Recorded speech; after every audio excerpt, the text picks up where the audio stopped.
how would Batman actually train all of this? Here's our hint. Let's look at Robin.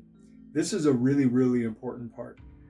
One of the big problems that we have in the martial arts world is that teachers and coaches, well, for the most part, most people who are in a role as a teacher or a coach probably are not equipped to do that job appropriately. But let's just give the benefit of the doubt.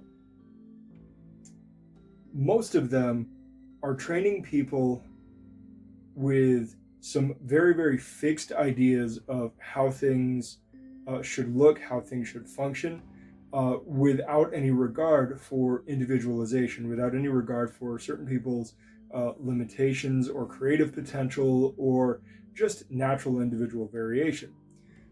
And those are things that as the research on learning and education and the human mind and behavior and everything has evolved over the last couple of decades, we are finding more and more and more that brute force repetition and memorization is not the thing that creates success. So when we say, here's our hint, look at Robin, every single Robin, and really every member of the Bat family, every Batgirl, Batwoman, all of the accessory Batman, the whole Batman Inc. thing that's happened more recently, none of them have been designed to be exactly like Batman. Batman never expected anybody to be him. And that's a pretty important thing, right? He's not creating somebody who is exactly like him. He's also not requiring any of them to spend the 12-year, we're just using that as the stand-in number, the 12-year sojourn to go and train with every master in everything. He has distilled all of that knowledge down into his own kind of curriculum for his own sidekicks, his own extended Bat family, and people who would be helping him in the field. Now, look, there's a healthy dose of control freakism. So, if he can control it, then he can create his contingencies and all that. So the first question we have to ask then is, if he's not going to make the Bat family go and do exactly what he did to be on his level, like, why is it good enough for them to do things a different way? Well, we have to ask then, why would Batman train in so many different arts, right? Because if he's not expecting them to do what he did and be what he is, then why would he even go through all that? Because he obviously doesn't think it's necessary.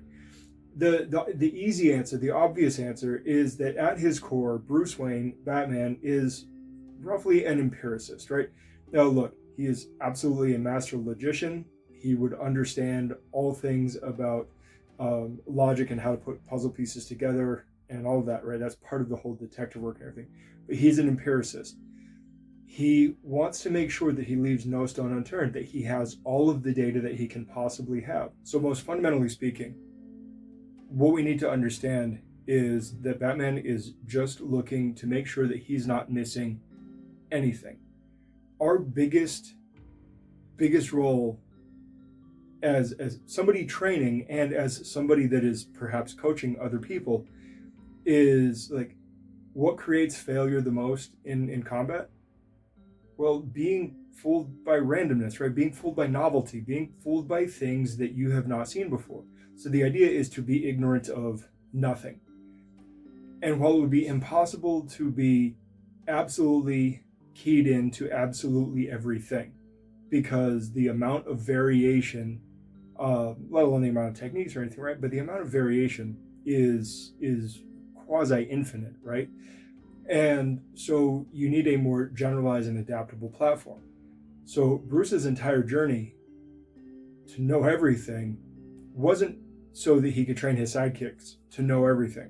It was so that he could distill things down into what he would look at as the most, like, universal things, the most adaptive things, whatnot. Right. So why are all the Robins and the extended Bat family all so different? Well, it's because of this, right? It's because Bruce is looking at, you have certain strengths and we should lean into those. And then you have certain weaknesses, and we should cover for those, right? So you're always looking to cover your weaknesses and lean into your strengths. There's a reason that Dick Grayson has always been considered basically the best acrobat, at least among the non-powered superheroes, better than even Batman, right? Because like that was his background. Like Bruce is always shown doing gymnastics and stuff, but Dick is technically better than him at that. But being better at gymnastics doesn't necessarily make you a better fighter or being a better detective or anything like that. There's a certain fundamental that Bruce would maybe need, but Dick can lean into that, right? And if you look at Jason Todd, the second Robin, right, and he becomes the Red Hood. Now, he broke off and went and did some of Bruce's original training, like training with the League of Assassins and all that. So he's almost as good as Dick Grayson. He technically isn't quite as good, but then he had that whole thing, like he was dead for a while and resurrected by the Lazarus Pit, right? So he wasn't going to be as good. And then you have Tim Drake, and Tim Drake's not the fighter that these guys are. He's competent, he's good. He's no slouch in a fight. He's just not on that level. But he is consistently stated to be a better detective, right? And he is more cerebral and more logical, and he leans into that more. Well, again, not being a slouch, he's covered up for those deficits as best he can, but then the rest is going to be leaning on his mind. Then we have Damian Wayne, right? Damian Wayne is, he's kind of a freak in nature, but then on top of that, he was directly trained by the League of Assassins. And that's kind of the one thing they all have in common. They've all gone and trained with Ra's al Ghul, because that's kind of like, at the end of the day, that's going to be kind of like your ultimate endpoint. Everybody's going to end up there before they go to the next thing. But he's League of Assassins trained, and as we've seen, he's had to pull back from the assassination side of things, which Bruce already had a line in the sand against that. He was raised across that line, so he's a very good fighter. He's also younger and less experienced, but like he has to toe that line in a different way. And so it's all different, right? And then you can go into the Batwomen and Batgirls and the other Batmen and Bat variations, and they're all a little different, right? But Bruce never expected them to be the same. Then we have to ask ourselves, right? Why was Dick Grayson able to become Batman in Bruce's absence, which has happened more than once?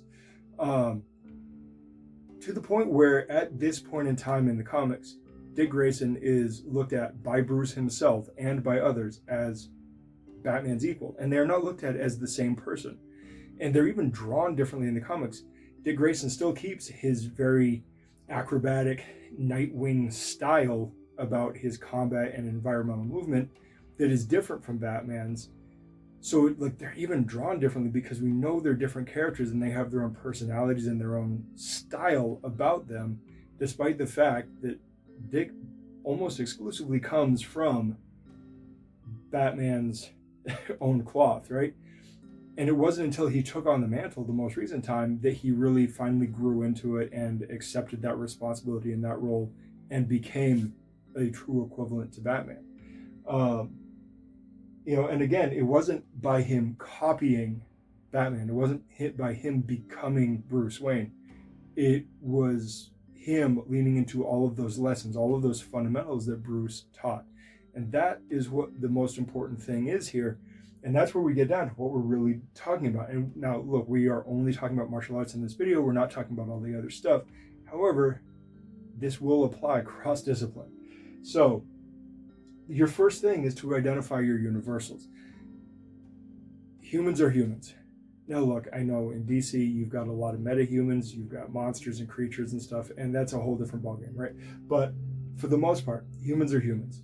2 arms, 2 legs, right? Bruce Lee was right to a point. And there are just going to be certain universals about the way we move, the way tactics work, the way strategy works, because we're all dealing with extraordinarily similar hardware and, quite honestly, pretty similar software. Humans are extraordinarily similar.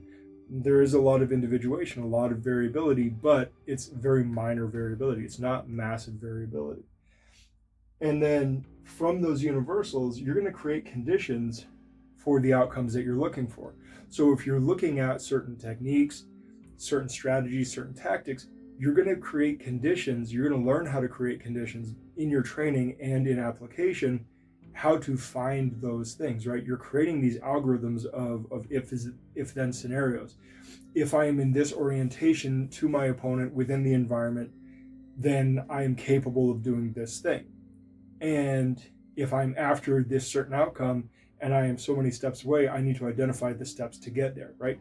So you identify your universals and then you create the conditions to find those outcomes.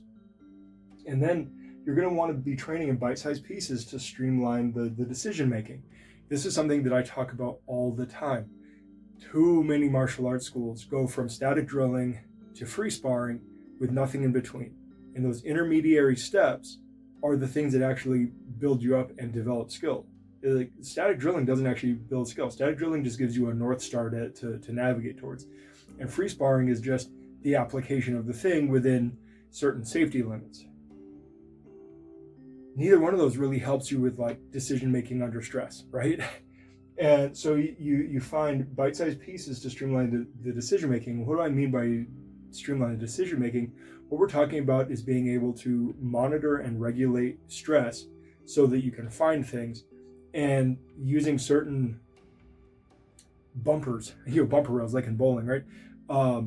That kind of force you down a path to find stuff.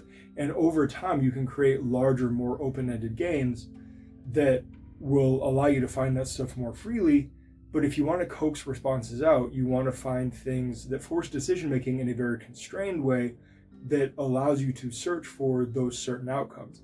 And that means that like certain blocks, certain punches, certain hooks and throws and locks aren't going to look exactly the same.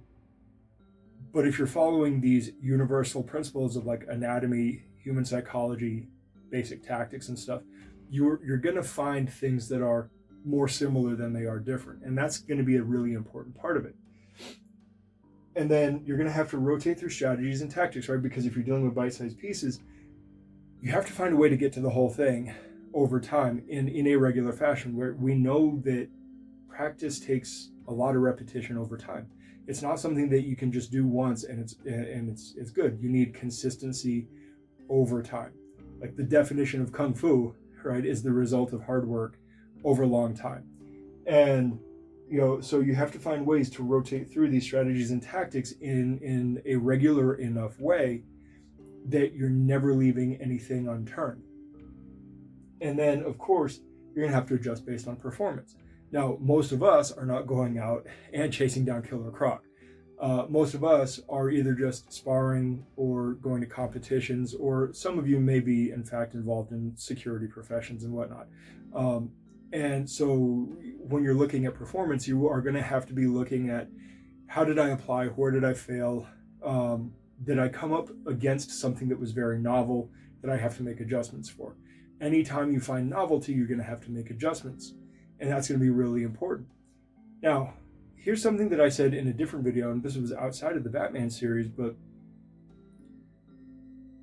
I think it's important that you kind of find something that you make the hub of your practice, just so that you have some kind of model, some kind of algorithm to start from and build off of, that you can expand and contract within. I think that that's pretty important, because like just having starting points really, really helps.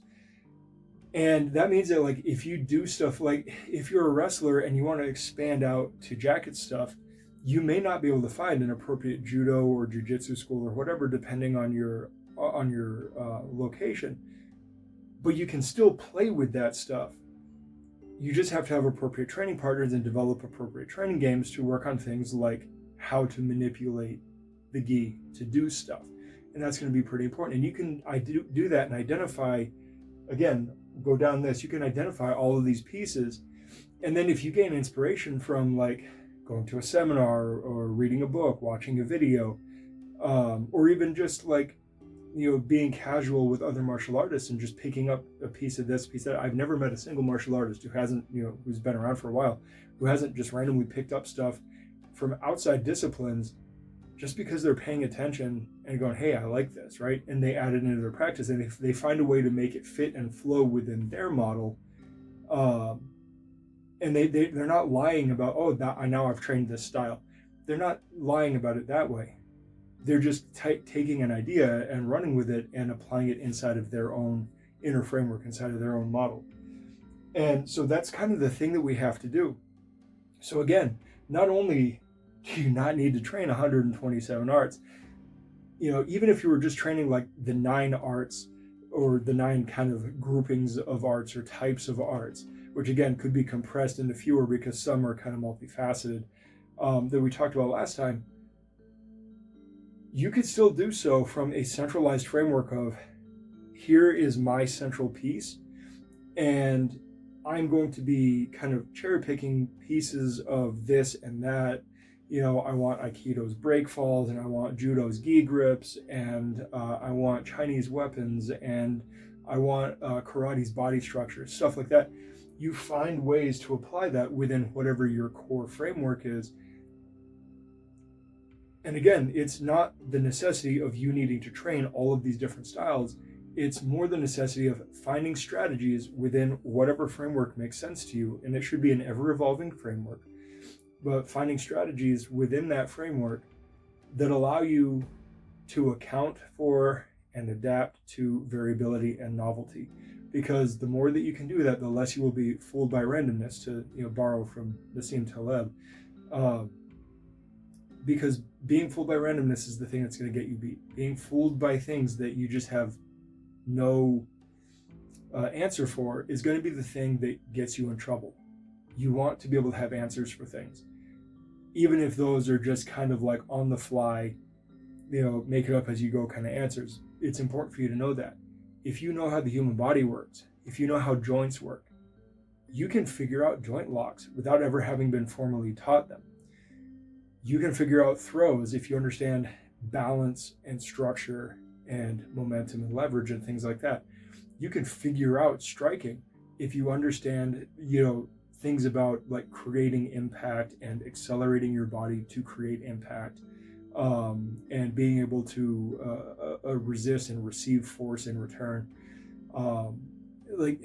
You can learn a lot of that through this more generalized, universalized paradigm, while still keeping your core of whatever your main practice is of whoever you are. So anyway, that's what I'm going to say about that. And I will talk to you guys later. We'll probably be moving on to some of the fitness and nutrition stuff next.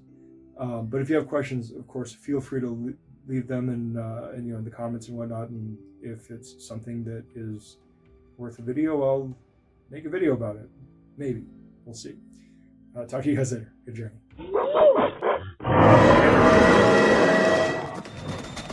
Thanks for watching. Like, subscribe, share. Check us out on our other socials, and please head over to blacksunboxing.com to get a little more info, including how to contact us. Furthermore, if you are in the Phoenix area, please feel free to stop in, say hi, join in for a class, whatever. Also, if you ever see us cite sources or just for additional content, please check out our Substack. That is where we put all of the sources we use in our videos and is a major part of this. Plus, it serves as a membership platform for long distance learning and for people who would like to support us but aren't local. We would greatly appreciate it if you signed up. Even just the free membership helps us out a lot. All right, I will see you guys in the next video. Good journey.